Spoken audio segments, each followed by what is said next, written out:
and welcome to The Way of the Force, a brand new deep dive series into Star Wars, its history, its legacy, and what makes it such an immense and influential film franchise. In this series, I'll be attempting to take a comprehensive, critical look at what is arguably the most successful film property ever. I call it luck. In my experience, there's no such thing as luck. Star Wars is big. Star Wars is such a big, well-loved and well-trodden topic that it can be pretty daunting to cover it. So I want to try and give you some clear expectations about the series and what my priorities are. Most importantly, this is an educational series, and as usual, the focus will be on storytelling and film techniques, a mix of film appreciation, film analysis, and critical thinking. From our discussion of Star Wars, we'll be trying to draw universal creative lessons we can apply to other films, as well as our own creative work. The series is going to feature deep dives into each of the main cinematic installments, how they were made, what makes them unique, and along the way we'll highlight key scenes and concepts worth talking about. My hope is that by the end of this series, your appreciation for these films and the people who made them will have deepened, as well as your overall knowledge of film and Hollywood history. And you might have added a bunch of new stuff to your watch list as well.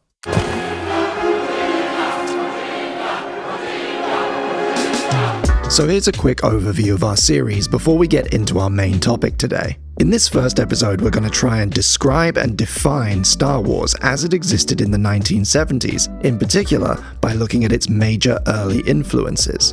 In episode 2, we'll continue this by looking at the text itself and what it gives us in terms of storytelling practices, production, and adherence to genre.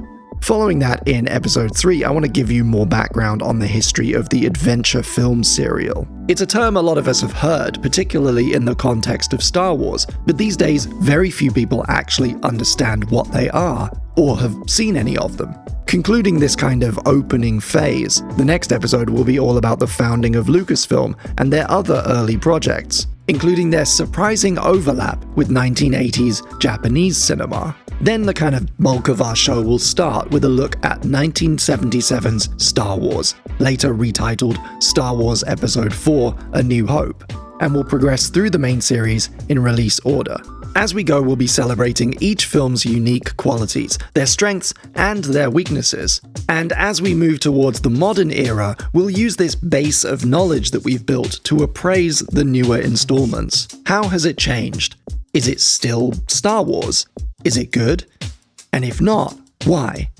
For the really dedicated among you, or, for the people who are kind of looking for a slightly more educational experience, there'll be a few bonus uploads in between where I go over research or look at a particular scene in more detail, without the music and the avatar, aimed particularly at film students who might benefit from something a bit drier and a bit more serious.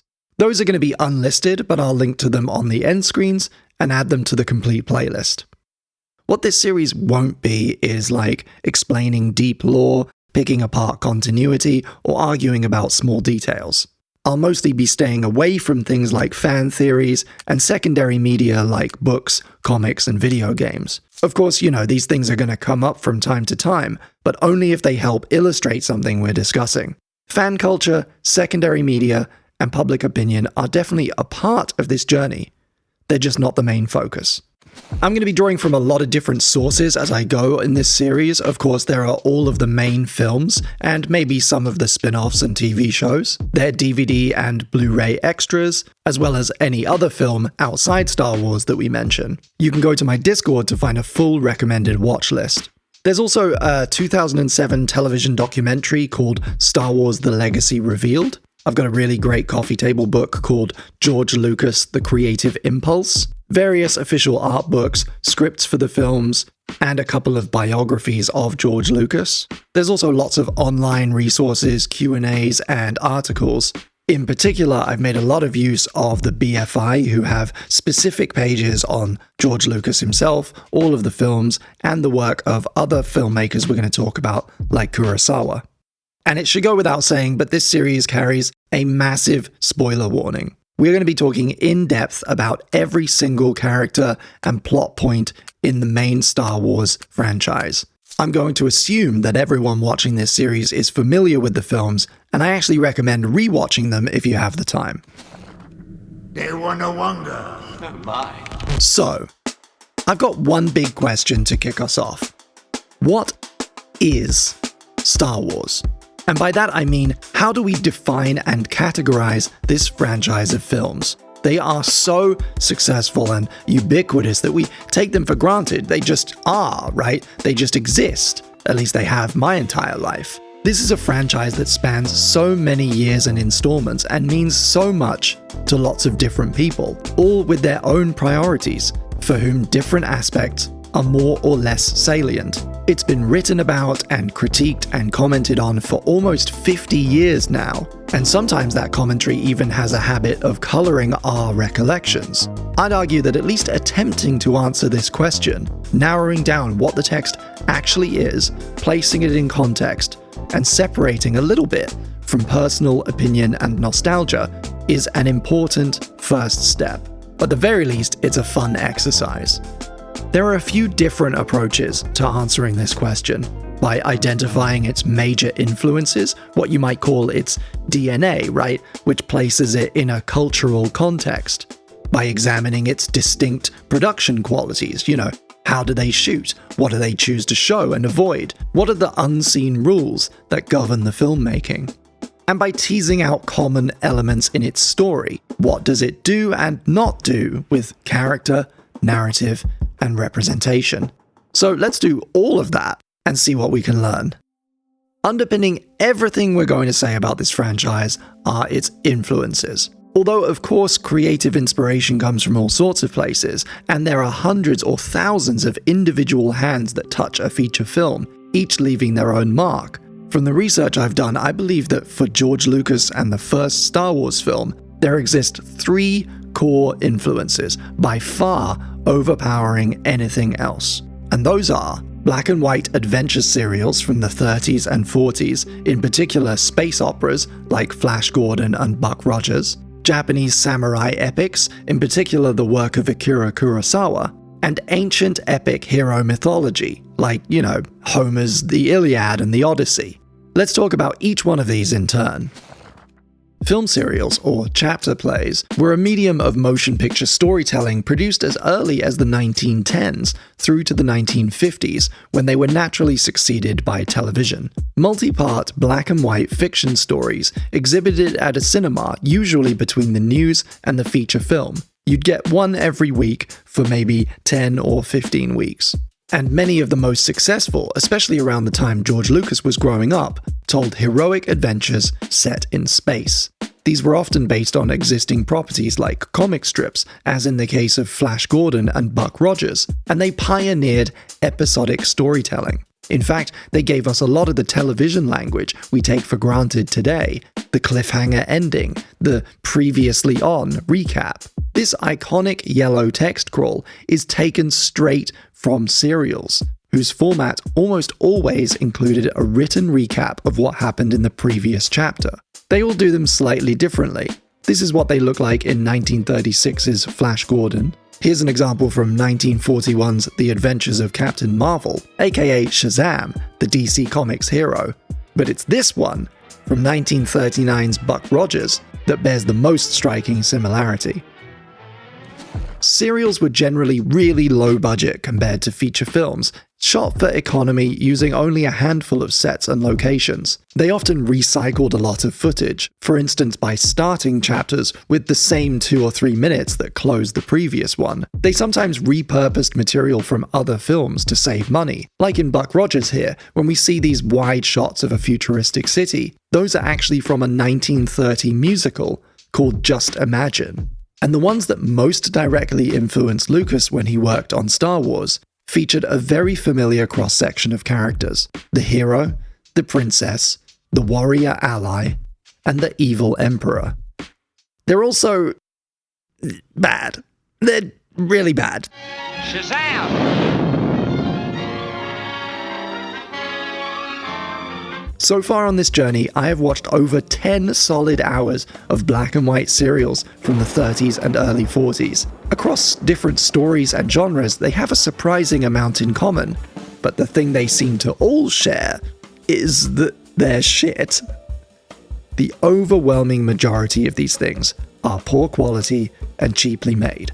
By today's standards, they come across as hacky, slow, and awkward, full of plot holes, convenience, and laughable special effects.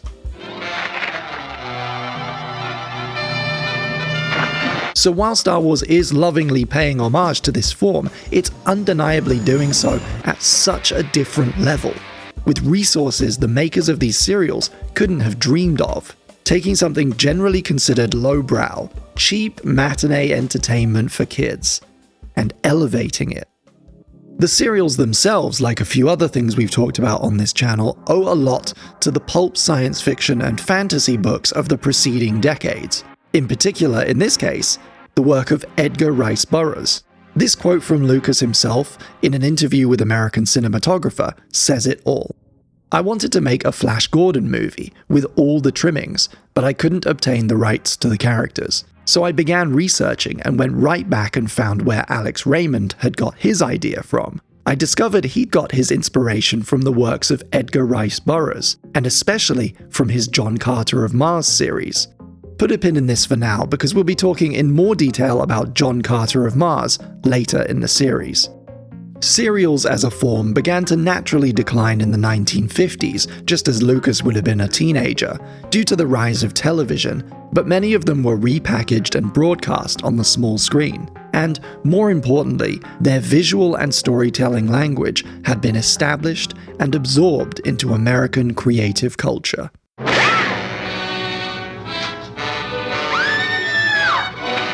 So we very nearly had no Star Wars at all if Lucas had been allowed to make a Flash Gordon adaptation.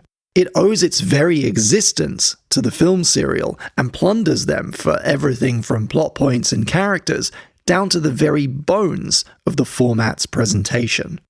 And people took notice. In a 2015 Q&A, director Ridley Scott reminisces, "To me, it was an absolutely perfect rendition of a great comic serial." The second slice of the Star Wars pie is Japanese samurai fiction, in particular the film work of Akira Kurosawa in the 1950s and 60s. Kurosawa was unconventional by Japanese standards, inspired quite heavily by Western films, and as a result they became quite influential in reverse on Hollywood. It is sometimes said that he was disliked in Japan for this reason, but I believe from what I've read this is often overstated, including by Lucas himself. His historical samurai epics became favorites of George Lucas as a film student. Films like Seven Samurai, Yojimbo, and his 1958 feature, The Hidden Fortress. Lucas' admiration for Kurosawa comes across very clearly in interviews. You're not going to find really a lot of filmmakers that have the facile quality with the medium that Kurosawa had. A lot of things happen within a frame, and then at certain points he'll go and he'll do lots of cuts, but he does know how to play a frame out. He uses long lenses, which I happen to like a lot. So you'll see a lot of stuff where there's big wide shots, lots of depth, and then he'll come in and isolate the characters from the background. So he used a lot of camera techniques to kind of get to the point. And it's hard to understate the impact of The Hidden Fortress on Star Wars in particular. At the time of its release, Sight and Sound described it as the definitive Eastern Western, a mix of adventure and fairy tales set in ancient Japan that features, among other things, a brave warrior princess who loses her homeland, a noble hero who journeys with her through enemy lines, and two accompanying side characters bumbling and arguing with each other, occasionally commenting on the story from a safe distance. Though not his favorite, Lucas explicitly credits Hidden Fortress with the idea for R2-D2 and C-3PO. The story was told from the two lowest characters. I decided that would be a nice way to tell the Star Wars story, which is take the two lowliest characters, as Kurosawa did, and tell the story from their point of view. While Tahai and Matashichi are greedy little degenerates who pull a lot of crap 3PO would disapprove of, they remind us of a bold narrative choice made in this first film that sometimes gets forgotten when talking about Star Wars as a whole. C-3PO has the first line of dialogue in this film, And the journey of these two droids makes up the majority of the opening 20 minutes. It's through them that we meet Luke at around the 16-minute mark, and they remain somewhat passive tag-alongs for the entire runtime. We come across some other really fascinating parallels here too, regarding Kurosawa's approach to story in The Hidden Fortress. Again from the same review, The Hidden Fortress is an example of a popular theme handled with such skill and enthusiasm as almost to disguise the fundamental lack of narrative distinction. Put simply, this is a good, bad film. Again, elevating something previously understood as basic or lowbrow, making something to a very high standard that is also incredibly accessible to a broad audience. Kurosawa is doing in the late 50s what Lucas goes on to do in the late 70s. Your sad devotion to that ancient religion has not helped you conjure up the stolen data tapes, or given you clairvoyance enough to find the rebels' hidden fortress. The gentle wipe transition, indicating the passing of time, feels dated to us now, but it's all over Kurosawa's period films. The way he approaches action, too, is similar in tone to Star Wars, sometimes bloody, with the occasional hand chopped off, but often quite tame and theatrical. It's more or less family-friendly, sometimes shocking, but without becoming truly gruesome. Sword fights in the original trilogy mirror those in Kurosawa's, long periods of waiting, punctuated by flashes of action. The samurai influence also seeps heavily into the design language of Star Wars, the most obvious example being Darth Vader's helmet, which is modeled on a type of helmet called kabuto. And again, like with the serials, we can go back to Kurosawa's influences for even more context. He himself owed a lot to the work of John Ford, one of the most important directors of American westerns, which, by a kind of roundabout route, imbues Star Wars with that same energy. And the last major piece of Star Wars DNA, the one I feel that sometimes gets the most attention when these movies are discussed, is ancient mythical literature.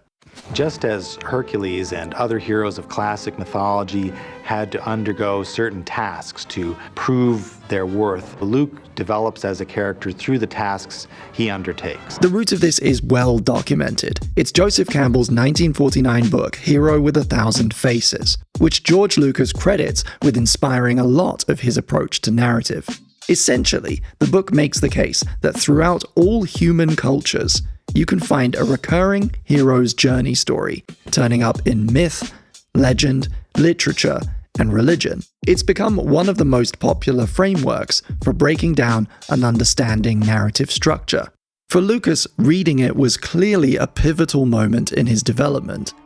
As a result, throughout Star Wars, it's possible to squint at the screen and see things you might recognize from the legends and holy texts of the ancient world. Gladiatorial arenas, chariot races, Roman emperors, caves filled with monsters, prophetic dreams, and daddy issues. It's been my observation that this aspect gets a lot more explicit in the 2000s prequel trilogy, and more heavily discussed in the marketing and commentary from around that time, but it's still very much present in these first installments. It also comes with its own sense of virtue and value. More than just the way of the samurai, I feel like this is where Star Wars draws a lot of its political and moral messages. A preoccupation with the corrupting nature of power and ambition, the sins of the father passing down to the son. And while the general idea of the Force might be compared to Zen Buddhism, it's often paired with sermons on emotional detachment that feel more like Stoicism. At his loftiest, George Lucas believed the cinema of the 1970s wasn't providing any good role models or imparting clear, strong morals on the people consuming it. Like the monomyth of ancient legend and religion, he saw the Star Wars journey as one that describes everyone's ability for growth, and hoped that it would inspire in its audience a desire to live well, do good, and fight for just causes. With these three building blocks, we can start to see Star Wars as a collage that borrows very clearly from a few key sources. one that holds a great deal of loving nostalgia for older American forms, something which amazingly is eclipsed in the present day by the nostalgia we have for Star Wars, and a great hero's quest that contains some of the oldest characters and stories we have. But this is only one part of the picture. In the next episode, we'll look at the films themselves and try to understand the decisions being made when we shift from development into production. I sincerely hope you'll join me on what is sure to be a huge journey of discovery with this series. If you're new, consider subscribing, and if you don't want to miss an episode, you can turn on notifications for my channel. My name's Christopher Bingham, thank you, and may the Force be with you.